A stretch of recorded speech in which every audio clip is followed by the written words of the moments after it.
The Joe Rogan Experience. Point is, obviously, super successful dude, and has this enormous.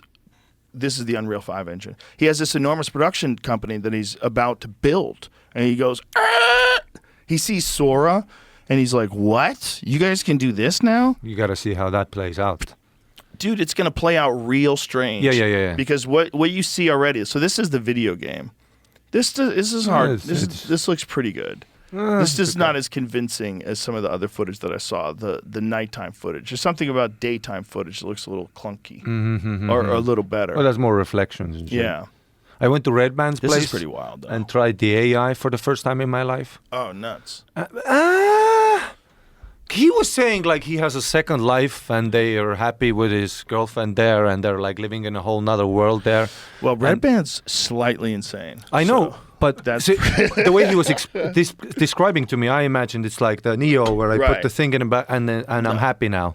But it was it was literally PlayStation 2 graphics. Whenever I want to nerd out about electronics, it's always Red Band. We always talk. We always talk about the newest phones or the newest this or this does that and that does this. Yeah. Like he's just a techno nerd. Yeah. He loves that shit. And he's already giving up on this life because he knows VR is here. Dude. That's such a Red Band move. Every time I tell him to eat something diet, healthy. But you know what? AI's taking over. I'm just going to get my brain teleported. Exactly. That's the ultimate leap, right? Imagine if they get to a point where they say, we can download your brain into a computer, but you will cease to exist right here, right now. And you just have to assume that it's whatever consciousness is in your head is your life. And it's not just a faction of that consciousness being in a very particular state and time, that consciousness being attached to this particular biological body in this particular place. Like, what makes you you? And if you take that shit out and stick it in a machine, what kind of horrific existence is that? What's screaming into the abyss, unattached from a body, but trapped in a newly created computer dimension because you didn't get to go to heaven because you got trapped in a metal box. And maybe that's how the aliens contain souls. Maybe that's how they get them. Matrix was basically that whole... That's the thing. Get you to think that you can download your soul into a computer. Like, wait, I'm going to live forever.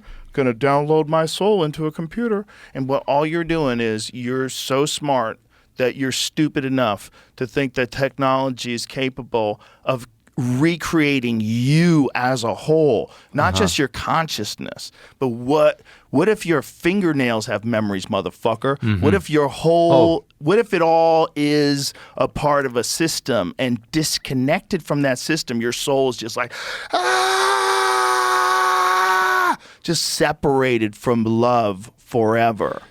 That was what I really liked in the Matrix franchise. Remember when they got out of the Matrix, they went to Zion?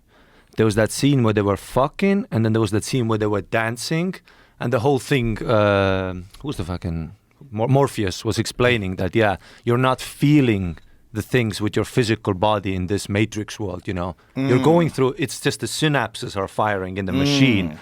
And I remember, because I was like a teenager when I saw that movie, and I remember that scene when they were fucking, and I was like, oh shit.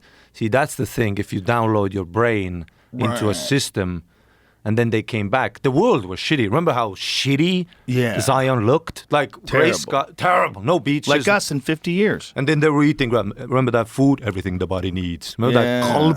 Yeah. But I remember when they did that dancing scene, I remember that like inspiring a thought where I'm like, maybe even if there is a secondary fucking AI world that comes, there'll be rebellion. See, that's what I'm saying. No question whatsoever. That's why I love when people go, is AI going to destroy stand-up comedy?